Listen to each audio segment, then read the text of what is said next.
Las personas que nunca retan sus paradigmas están condenadas a vivir en un estancamiento intelectual y espiritual. Bendecido mi hermano, el día de hoy quiero hablar rapidito de un tema que como he estado viendo y he estado haciendo videos, por ejemplo este último video que hicimos de sobre Héctor, el que era Héctor Efá, de Héctor Delgado, que él más o menos como que presenta una salvación por obras, o sea, como que la gente tiene que pasar por un procedimiento para salvarse. Y yo quiero que hablemos un momentito sobre la salvación. ¿Sabe qué pasa? Que la salvación habla mucho del Salvador. Una salvación que se pierde es una salvación que habla de un Salvador que es muy flojo. Las personas que piensan que la salvación se pierde es porque están pendientes a de alguna manera recompensar o pagarle a Dios por la salvación. Es como que ellos creen que por obras se mantiene la salvación, pero no podemos tomar eso como una verdad bíblica porque no lo es. En realidad, la Biblia dice que de la mano de Cristo nadie nos arrebatará. O sea, nadie nos puede arrebatar de las manos de Dios. Si la salvación se pierde, entonces la salvación que Cristo ofreció es muy floja. Como vemos en este video que estoy poniendo en este momento, esa construcción, cuando usted llegue a ver su casa que se la están construyendo y usted va y encuentra que esto fue lo que pasó con la construcción que usted estaba haciendo, que usted le estaba pagando a alguien para que hiciera, usted lo primero que va a preguntar es quién fue el que construyó esto. ¿Entiende? Porque la construcción habla mucho del constructor, la salvación habla mucho del Salvador. Entonces, cuando tenemos una salvación que se puede perder por cualquier cosa, por cualquier pecado, pues entonces esa salvación no sirve. No es una salvación completa. Es una salvación que depende de las cosas que yo pueda hacer. La Biblia dice que aunque nosotros dejemos de ser fiel, Dios permanece fiel. Quiere decir que la vida espiritual nuestra no está... nosotros no llevamos nuestra vida espiritual en base a nuestra fidelidad, sino en base a la fidelidad de Dios. Porque aunque nosotros seamos infieles, Él permanece siendo fiel. O sea, cuando nosotros pensamos en la salvación, tenemos que pensar en algo que no está en nuestro control. Si estuviera en nuestro control, entonces sí, tendría que ser por obra. La cuestión es que en algún momento tú y yo vamos a fallar. El apóstol Pablo decía, ¿quién me librará de este cuerpo de muerte? Porque encontraba una ley en sus miembros que lo llevaba hacia el pecado. O sea, puede ser que tú estés un tiempo en que te portes bien, pero llegará el momento en el que vas a hacer algo que no debes hacer. Pero aún lo peor, porque lo que nosotros hacemos con el cuerpo no es tan importante como lo que pasa en nuestro espíritu. Va a llegar el momento en que tú le vas a tener envidia a una persona. Va a llegar el momento en el que tú le vas a tener rencor a una persona. Va a llegar el momento en que tú vas a desearle mal a una persona. Entonces, ahí se rompió esa salvación que está basada en obras, que está basada en lo que tú haces, en portarte bien. Sin embargo, cuando nosotros entendemos que la salvación es por gracia, que es un regalo de Dios y que no podemos perderla porque nosotros no hicimos nada para ganarla, entonces es que nosotros podemos vivir una vida victoriosa sin miedo a perder la salvación. Ahora, ¿eso quiere decir que una persona no puede apostatar? Sí, una persona puede apostatar, pero eso no es perder la salvación. Eso es ceder la salvación voluntariamente.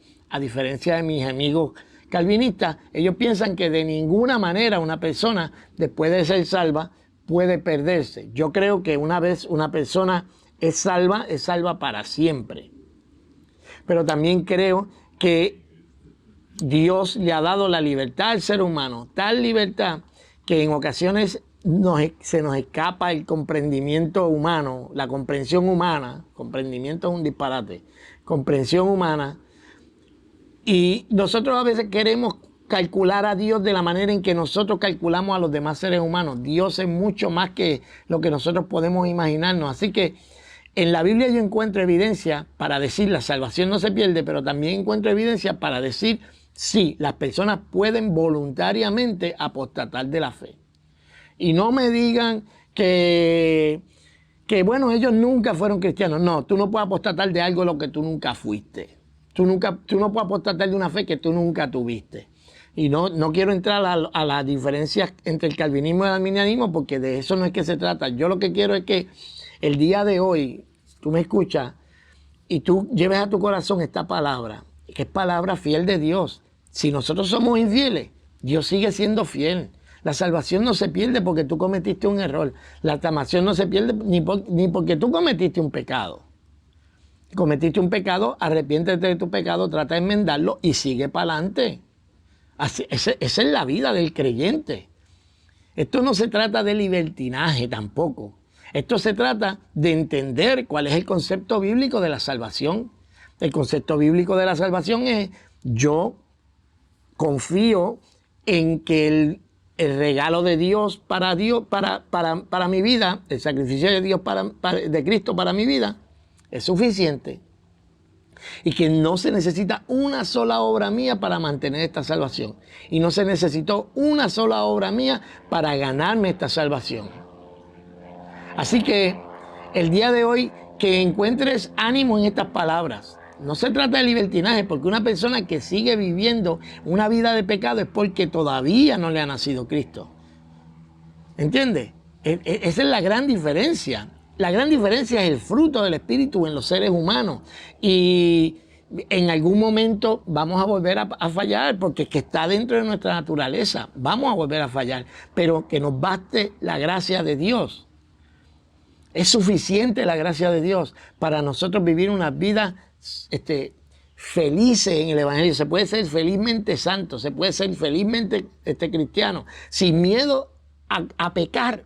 Mira qué cosa, sin miedo a pecar. ¿Sabes por qué yo no tengo miedo a pecar? Porque todos mis pecados, los de ayer, los de hoy, los de mañana, están clavados en la cruz de Cristo. ¿Entiendes? Eso quiere decir, perseveraremos en el pecado para que abunde la gracia. No, de ninguna manera, porque ¿cómo puede seguir viviendo en el pecado el que ya murió al pecado? Si hemos resucitado con Cristo para una novedad de vida, ¿cómo es posible que nosotros sigamos viviendo en ese tipo de vida? Eso no tiene nada que ver con lo que yo te estoy hablando. Yo te estoy hablando de una vida transformada que en el momento que tú reconoces el sacrificio de Cristo, que es eficaz, completo, que cuando Cristo dijo consumado es que está consumado, es que no se le tiene que añadir nada más. En el momento en que tú entiendes eso, entonces tú puedes vivir una vida cristiana saludable y una vida cristiana que es la que verdaderamente agrada a Dios, que es dependiendo constantemente de la gracia de Dios para poder seguir hacia adelante. Nada, con estos mensajes que están enviando estos conocidos predicadores, como Héctor Delgado y otros más, hay que hablar de estas cosas. Hay que hablar de estas cosas porque, miren, en una ocasión yo estaba en una iglesia pequeña y el pastor dijo algo que, hermano, usted tiene que tener cuidado porque usted puede perder la salvación en cualquier momento. Digo, ese no es el Salvador de la Biblia. El Salvador de la Biblia no. El Salvador de la Biblia hizo una obra completa. Una obra completa, y yo estoy completamente salvo. A los que antes conoció, a esos también predestinó, y a los que predestinó, a esos también justificó, y a los que justificó, eso también creo que glorificó, y por ahí sigue la lista. Todo está en el pasado, ya todo está hecho por Dios. Así que simplemente reconozcamos la gracia de Dios en nuestras vidas y no le estemos haciendo caso a tanta gente que lo que quieren es imponer un evangelio por obras. Y el evangelio por obras no es el evangelio de Jesucristo. Y otro evangelio que no sea el de Jesucristo no salva. Así que nada, ahí te la dejo para que la pienses.